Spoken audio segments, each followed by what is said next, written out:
शिक्षकों एवं अनुपस्थित जो विद्यार्थी हैं उनको भी संज्ञान में लेते हुए मैंने आप सभी प्रोफेसर साहिबानों की बातें सुनी। हरदेव जोशी राजकीय कन्या महाविद्यालय बांसवाड़ा जितनी गंभीरता के साथ, जितनी शिद्दत के साथ सारे विद्यार्थियों पर अपनी तरफ से मिनिमम संख्या होने के बावजूद मैक्सिमम स्टूडेंट्स को सेटिस्फाई कर रहा है, इसका गवाह प्राचार्य के रूप में मैं पूरे साल रहा हूं। अब हमारे समक्ष आनंदम को सफल बनाने की चुनौती है और आप सभी के जो रिपोर्ट्स मिले, सभी ने शिक्षा, पर्यावरण, साहित्य और संस्कृति जितने भी जीवन को छूने वाले आयाम हैं उन पर टॉपिक का सिलेक्शन कर विद्यार्थियों को जोड़कर अपने ग्रुप बना लिए हैं। मैं जहां तक सोच रहा हूं कि आनंदम के पीछे सरकार की मंशा क्या है। यह महामारी का समय है और महामारी के इस काल में बहुत सारे विद्यार्थी डिप्रेशन के शिकार हो रहे हैं। डिप्रेशन का शिकार कभी भी कोई होता है तो रिसर्च यह बताता है कि अधिक बुद्धि वाले, अक्ल में ज्यादा जीने वाले ज्यादा से ज्यादा डिप्रेशन के शिकार होते हैं। इसको मैं एक छोटी सी कहानी के माध्यम से स्पष्ट करूं। भगवान बुद्ध के पास एक वणिक प्रत्येक दिन दर्शन के लिए जाता था और 7 दिन तक वो आया नहीं। 8वें दिन भगवान बुद्ध ने पूछा कि तुम 7 दिन कहां थे। उसने कहा कि 7 दिनों से मैं अपने एक सेठ जो मर गया था उसकी संपत्ति को ढुलवाकर अपने घर ला रहा था। उसने इतनी संपत्ति इकट्ठी कर ली थी कि 7 दिन लग गए, मेरा ध्यान धन पर रहा, इसीलिए भगवान पर से ध्यान हट गया। अब भगवान आपसे मैं पूछना चाहता हूं कि ये एक प्रश्न, वह सेठ जो था बहुत संपत्ति छोड़कर मरा है लेकिन बड़ा दरिद्र जीवन जिया। उन्हें तो कपड़े ठीक पहनता था, ना खाना ठीक खाता था और ना ही ठीक प्रकार से रहता था। इतनी समृद्धि में इतनी गरीबी का जीवन उसने क्यों जिया। बुद्ध ने पूर्व जन्म में जाकर कहा कि वणिक, वह सेठ पुराने जन्म में निम्न आय वर्ग का व्यक्ति था और उसने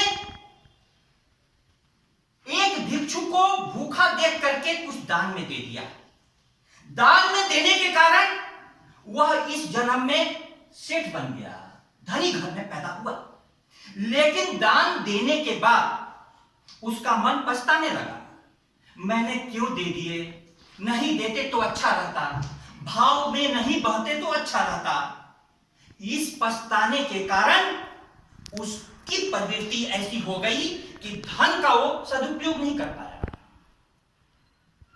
दानम भोगो नाशो,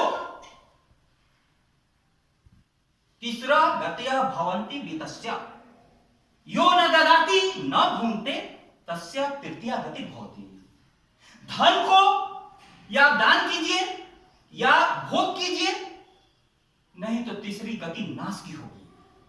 शिक्षा संस्थान जब आनंदम पर सोच रहा है तो वह सिर्फ अन्नदान के बारे में नहीं सोच रहा है, वह यह सोच रहा है कि देने के लिए अन्न से भी बड़ा शिक्षकों के पास है। अन्नदानम महादानम विद्यादानम महतरम, अनेन क्षणिका तृप्ति यावत जीवक तो विद्या। अन्न तो तुरंत खाए फिर वो हट जाता है, विद्या दान तो जीवन पर्यंत उसको तृप्ति देता है।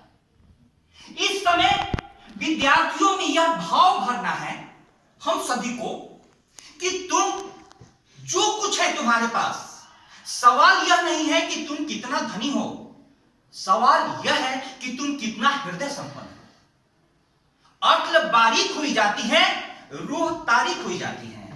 शिक्षा जगत का यह दुर्भाग्य है कि अक्ल जितनी बढ़ती गई और वैज्ञानिकों ने जितनी सुविधाएं जुटा दी, उतना ही व्यक्ति का जीवन दुखी हो गया। अब ऐसे में कलाम साहब याद आते हैं, जो कहते हैं कि सम्यक शिक्षा हुआ है जो ला ला करने वाले व्यक्ति को दादा देने वाला व्यक्ति बना देता है। अब विद्यार्थियों के पास जो कुछ है, जो पढ़ रहे हैं, वो अपने परिवेश में बांटे और अभी तक आयुक्तालय ने स्पष्ट रूप से सारी योजनाएं हमें दी नहीं है। इसलिए किस प्रकार से विद्यार्थियों को 8 से 12 का ग्रुप बनाया जाए, प्रत्येक विद्यार्थी के कृत्य को डायरी में नोट करवाया जाए, ये सब बातें तो की गई हैं, लेकिन धीमे धीमे इसकी रूपरेखा आने वाले समय में स्पष्ट होगी। अन्य कॉलेजों की तुलना में मैं अपने कॉलेज को देखता हूं तो हमें अपने महाविद्यालय के प्रोफेसरों पर गर्व होता है, संतोष होता है कि हमने इतनी मेहनत करके इतनी विपरीत समय में इतने विद्यार्थियों को जोड़ा और उन्हें टॉपिक अलॉट किए। लेकिन अब दिक्कत यह है कि उन विद्यार्थियों को जिनके पास व्हाट्सएप ग्रुप नहीं है, व्हाट्सएप नहीं है, स्मार्टफोन नहीं है, और हमारा क्षेत्र आदिवासी है, जनजाति बहुल क्षेत्र है, अधिकतर लोगों के घर के बच्चे मजदूरी करने के लिए अगल बगल जाते हैं और कई घरों में यदि फोन है भी तो पूरे 5 या 10 परिवार पर एक फोन है।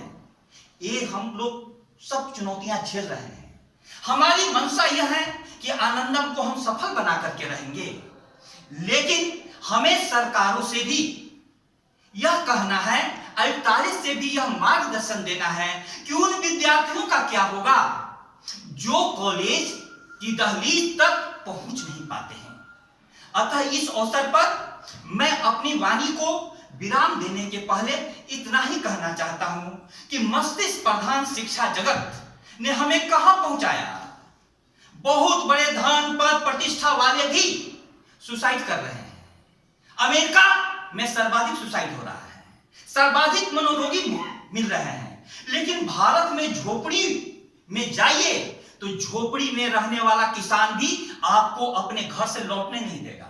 उसके आतिथ्य सत्कार का भाव देखिए, वो इतनी अच्छी प्रकार से अपने फटे कपड़े को भी बिछाएगा कि आपका हृदय प्रसन्न हो जाएगा। यह हृदय इस जनजातीय अंचल में सहजता से उपलब्ध है, इसलिए देने के भाव से हम लोग विद्यार्थियों को भर सकते हैं।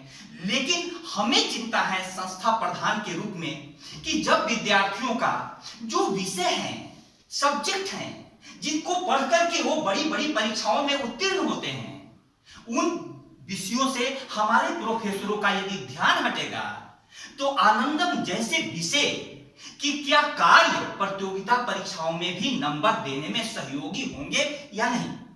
आप सभी के कार्यों से संतुष्टि व्यक्त करते हुए, आयुक्तालय को यह प्रॉमिस करते हुए मैं आश्वस्त हूं कि आनंदम कार्यक्रम को हम लोग सफल बनाएंगे, लेकिन सतत मार्गदर्शन मिलता रहे।